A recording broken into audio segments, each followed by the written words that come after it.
ইডির তদন্ত পদ্ধতিতে ফের বিরক্ত আদালত, বিরক্ত বিশেষ সিবিআই আদালতের বিচারক। ইডি এগুলো কি করছে, কিভাবে তদন্ত করছে ইডির তদন্তকারী অফিসারদের বোঝা উচিত। কোম্পানির নামে সমন করলে হবে না, কোম্পানির ডিরেক্টরদের নামে সমন করতে হবে, মন্তব্য বিশেষ সিবিআই আদালতের। অর্পিতার 2 কোম্পানির বিরুদ্ধে অভিযোগ জমা, একজন পূর্বতন ডিরেক্টরকে সমন করা হয়েছে। হাজিরা দিলেও ব্যবস্থা নেওয়া যাবে না, আশ্বাস বিশেষ সিবিআই আদালতের। এই নিয়ে আমরা বিস্তারিত জানবো। আমাদের সঙ্গে রয়েছেন আমাদের প্রতিনিধি পীযূষ কান্তিনাথ। পীযূষ, ইডির তদন্ত পদ্ধতিতে ফের বিরক্ত নগর দায়রা আদালত, বিচারক তিনি ঠিক কি বললেন? দেখো অর্পিতা, তোমার জানিয়ে রাখি যে আজকে মামলার চলছিল, সেই সময় হাই রাইজ প্রাইভেট লিমিটেড এবং অরণ্যকে অ্যাগ্রিগেটিং প্রাইভেট লিমিটেড, এই দুটি কোম্পানির সঙ্গে এনফোর্সমেন্ট ডাইরেক্টরের পক্ষ থেকে একটি সমন করা হয়। কিন্তু ওই সমন দেওয়া হয় পূর্বতন এক ডাইরেক্টরকে। সেই পূর্বতন ডাইরেক্টর সেই সমনের কপিলেন আদালতে হাজির হন, নগর দায়রা আদালতে সিবিআই স্পেশাল কোর্টে, এবং সেই সাথে আজমিরয় তিনি বলেন যে বর্তমানে তিনি ওই কোম্পানির সঙ্গে তার কোনো যোগাযোগ নেই। পীযূষ, তোমার কথা শোনা যাচ্ছে না, তুমি যদি একটু স্থান পরিবর্তন করে কথা বলো। শোনা যাচ্ছে? হ্যাঁ, বলো। এখন সেই পূর্বতন ডাইরেক্টর সরাসরি আদালতে এসে তিনি দাবি করেন যে তিনি সেই কোম্পানিতে বর্তমান নেই, এবং এই কোম্পানি ডাইরেক্টররা রয়েছেন সেই ডাইরেক্টররাও বর্তমানে নেই, এবং সেই কোম্পানির কোনো অস্তিত্ব নেই। ফলে সেই কোম্পানিতে যে বোর্ড অফ রেজলিউশন নিয়ে এই সম্মানের ভিত্তিতে কোথায় কে যাবে সেই রেজলিউশন নেবার সেই অধিকারও কারণ নেই।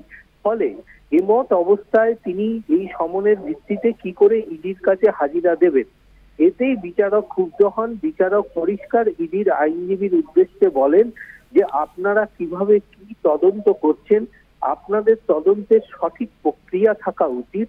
তার কারণ একটি কোম্পানি যখন সমন করছেন, তার এগেনস্টে যখন কগনিজেন্স নিচ্ছেন, সেই কগনিজেন্স দেওয়ার আগে সেই কোম্পানির যে সমস্ত ডাইরেক্টররা ছিলেন তারা পূর্বতন হতে পারেন, বর্তমান হতে পারেন। যারা ওই ঘটনার সঙ্গে জড়িত ছিল সেই ডাইরেক্টরদের ব্যক্তিগত নামে সবসময় সমন করা উচিত, তবেই তো তারা আপনার কাছে হাজিরা দেবেন। এরপরেই ইডির আইনজীবী সেই বিষয়টিকে পরিষ্কার আদালতে জানান। এই বিষয়টি তদন্তকারী অফিসার বলতে পারবেন, এবং তদন্তকারী অফিসারের উদ্দেশ্যে আইনজীবীর মাধ্যমে বিচারক পরিষ্কার জানিয়ে দেন যে এ বিষয়ে কিন্তু আপনাদের সতর্ক হতে হবে, এবং পরবর্তীকালে এই ধরনের কোনো সমন করতে গেলে কোম্পানির নামে সমন দিলে সেই ডাইরেক্টররা কি করে সেই সমনে রিপ্রেজেন্ট করবেন। সুতরাং সেক্ষেত্রে ডাইরেক্টরদের উদ্দেশ্যে আপনাদের সমন জারি করতে হবে, এমনটাই মন্তব্য বিচারকের। এরপরেই বিচারক সেই যে ডাইরেক্টর আদালতে হাজির হয়েছিলেন আইনজীবী মারফত, এবং তিনি নিজেও সশরীরে হাজিরা ছিলেন, সেই তাদের উদ্দেশ্যে তিনি বলেন যেহেতু আপনারা আদালতের নজর কেড়েছেন, অর্থাৎ আদালতের দৃষ্টি আকর্ষণ করেছেন, সুতরাং আদালত আপনাদের বিষয়টি সম্পূর্ণভাবে নথিভুক্ত করলো, এবং এক্ষেত্রে এই এনফোর্সমেন্ট ডাইরেক্টরের যদি আপনাদের এই সমনের ভিত্তিতে কোনো গ্রেপ্তারের মতো গুরুত্বপূর্ণ পদক্ষেপ গ্রহণ করে, তাহলে সেক্ষেত্রে আদালত কিন্তু উপযুক্ত ব্যবস্থা গ্রহণ করবেন বলে আশ্বাস দিয়েছেন বিচারক। অর্পিতা, ধন্যবাদ তোমায়। আমাদের সঙ্গে ছিলেন আমাদের প্রতিনিধি পীযূষ কান্তিনাথ।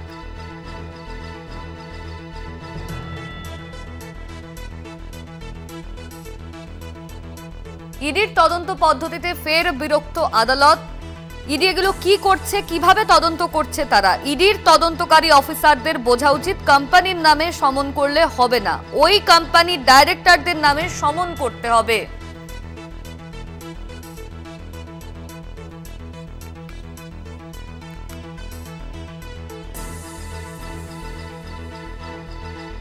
ইডির তদন্ত পদ্ধতিতে ফের বিরক্তি নগর দায়রা আদালতের সিবিআই স্পেশাল কোর্টের বিচারকের। সিবিআই আদালতের বিচারক তিনি বলছেন ইডি এগুলো কি করছে, কিভাবে তদন্ত করছে ইডির তদন্তকারী অফিসারদের বোঝা উচিত, কোম্পানির নামে সমন করলে হবে না।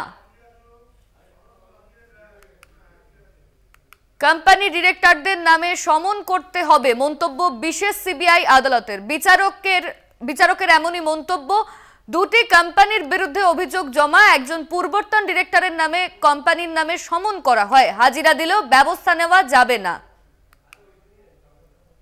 আশ্বাস বিশেষ সিবিআই আদালতের।